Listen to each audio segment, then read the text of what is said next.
ಕರ್ನಾಟಕದಲ್ಲಿ ನಡೆಯುತ್ತಿರುವ ವಿಶೇಷ ಸಮಗ್ರ ಮತದಾರರ ಪಟ್ಟಿ ಪರಿಷ್ಕರಣೆ ಪ್ರಕ್ರಿಯೆಯಲ್ಲಿ 47.02 ಲಕ್ಷ ಮತದಾರರನ್ನ ಎಎಸ್ಡಿಡಿಒ ವಿಭಾಗದಡಿ ಗುರುತಿಸಲಾಗಿದೆ ಅಂತ ರಾಜ್ಯ ಮುಖ್ಯ ಚುನಾವಣಾಧಿಕಾರಿ ವಿ ಅನ್ಬುಕುಮಾರ್ ತಿಳಿಸಿದ್ದಾರೆ.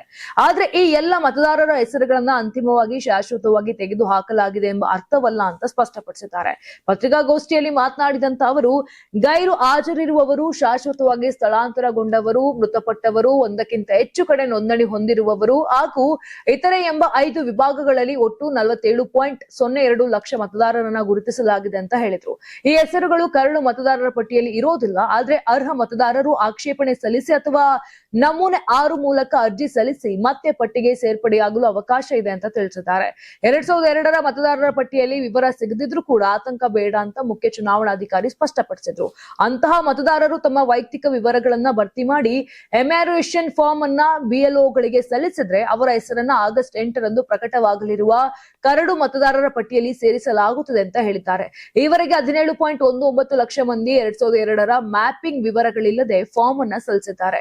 ಇವರಿಗೂ ಕೂಡ ಕರಡು ಮತದಾರರ ಪಟ್ಟಿಯಲ್ಲಿ ಹೆಸರು ಉಳಿಯಲಿದೆ. ನಂತರ ಮತದಾರರ ನೋಂದಣಾಧಿಕಾರಿ ಇಆರ್ಒ ನೋಟಿಸ್ ನೀಡಲಿದ್ದು ಅಗತ್ಯ ದಾಖಲೆಗಳನ್ನ ಸಲ್ಲಿಸಿದ ಬಳಿಕ ಅಂತಿಮ ನಿರ್ಧಾರ ಕೈಗೊಳ್ಳಲಾಗುತ್ತದೆ ಅಂತ ವಿವರಿಸಿದ್ರು. ಇನ್ನು ಎನ್ಯಾಮರೇಷನ್ ಫಾರ್ಮ್ ಸಲ್ಲಿಸುವ ವೇಳೆ ಯಾವುದೇ ದಾಖಲೆಗಳನ್ನ ನೀಡುವ ಅಗತ್ಯ ಇರೋದಿಲ್ಲ. ನೋಟಿಸ್ ಬಂದ ನಂತರ ಮಾತ್ರ ಚುನಾವಣಾ ಆಯೋಗ ಸೂಚಿಸಿರುವ 12 ದಾಖಲೆಗಳಲ್ಲಿ ಯಾವುದಾದರೂ ಒಂದನ್ನ ಸಲ್ಲಿಸಿದ್ರೆ ಸಾಕು ಅಂತ ಅನ್ಬುಕುಮಾರ್ ಸ್ಪಷ್ಟಪಡಿಸಿದ್ದಾರೆ. ದಾಖಲೆಗಳ ಪರಿಶೀಲನೆಯ ಬಳಿಕ ಮತದಾರರ ಹೆಸರನ್ನ ಅಂತಿಮ ಪಟ್ಟಿಯಲ್ಲಿ ಉಳಿಸುವ ಅಥವಾ ಕೈಬಿಡುವ ಅಧಿಕಾರ ಸಂಬಂಧಿಸಿದ ಇಆರ್ಒಗಳಿಗೆ ಇರುತ್ತದೆ ಅಂತ ಹೇಳಿದ್ದಾರೆ. ಇನ್ನು ಎಸ್ಐಆರ್ ಪ್ರಕ್ರಿಯೆಯಲ್ಲಿ ಎಮ್ಯಾರೇಷನ್ ಫಾರ್ಮ್ ವಿತರಣೆ 99.96% ಪೂರ್ಣಗೊಂಡಿದೆ.